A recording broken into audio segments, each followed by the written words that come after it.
جو ہے ان کا یہ بھی ہوتا ہے کہ جب ان کو کوئی چیز سمجھ میں نہیں آتی ہے اور وہ کسی سمجھ رہے ہوتے ہیں، ان کا جو ملحدین جو ہے ان کا نقطۂ نظر اس طرح سے ہوتا ہے کہ جو میں بات کر رہا ہوں وہ اپنے پوائنٹ کو پروو کرنے کی کوشش کرتے ہیں، سمجھنے کی کیپیسٹی ہے وہ اس سے نہیں آتے وہ جو ہے.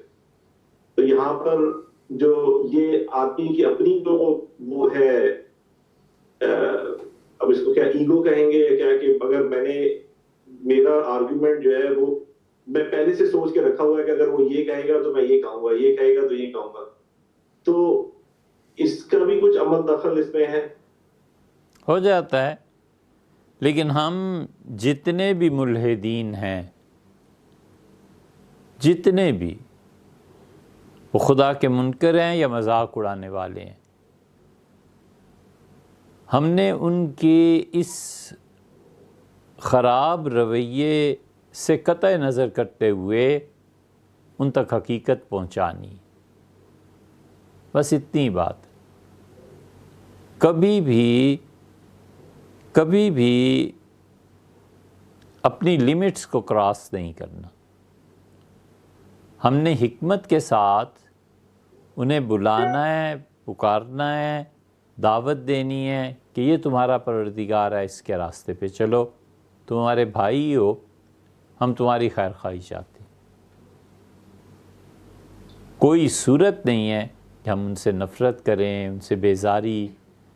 ان کا نظریہ الگ ہے، جو بھی ہے وہ جانے، ان کا کام جانے. ہمیں اپنے راستے سے غرض ہے. ہم نے حکمت کو نہیں چھوڑنا، ہم نے اس راہ کو نہیں چھوڑنا جسے سوچ سمجھ کے اپنایا ہے. اللہ کی ذات پہ یقین اور خدا کی صفات کا علم، ہمیں اس سے نہیں ہٹنا. نہ، ہم نے حوصلے کے ساتھ کام کرنا ہے. کوئی وجہ نہیں ہے کہ ہم جو سوالات کرنے والے بڑے ذہن بھی کبھی ہوتے ہیں، ان کے اثر سے دب کے اپنی راہ کو کھوٹا کریں. نہ یہ کرنا ہے اور نہ وہ کرنا ہے، نہ اپنی راہ چھوڑنی ہے اور نہ ہی اپنے مخالفین کے ساتھ جو نظریاتی طور پر مخالف ہیں کوئی برا عمل کرنا ہے. خدا نے کہا ہے لوگوں کو دعوت دو، میرے دین کی طرف بلاؤ، حکمت کے ساتھ اور اچھی گفتگو کے ساتھ. اور اگر تمہیں بحث کرنے کا موقع آ جائے تو اس میں بھی دلائل اور حکمت کے ساتھ ان سے گفتگو کرنی ہے، کیونکہ تمہارا پروردگار بہت اچھی طرح جانتا ہے کہ کون ہے جو اس کی راہ سے ہٹ گیا ہے، اور وہ یقیناً سب کو جانتا ہے جو لوگ ہدایت میں.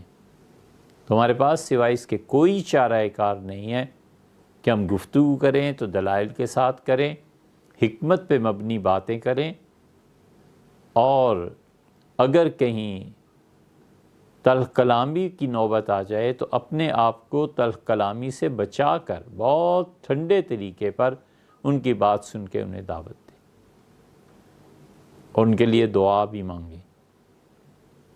ایسے نہ ہو کہ شیطان ہمیں کسی گمراہی میں مبتلا کر دے اور محض اپنی زبان کے چٹخارے کے لیے باتوں میں تو بہت تیز ہوں، لیکن کبھی قبولیت دعا کے مواقع پر ہمارے ذہن میں یہ احساس تک پیدا نہ ہو کہ جن سے سارا دن رات میں گفتگو کرتا رہتا ہوں، کیوں نہ میں اس موقع سے فائدہ اٹھاؤں اور عرض کروں کہ آپ مہربانی کریں انہیں ہدایت دے دیں اور مجھے ان کی ہدایت کا ذریعہ اور سبب بنا دیں.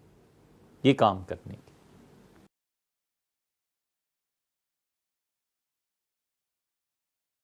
سبيل الدموع سبيل مريح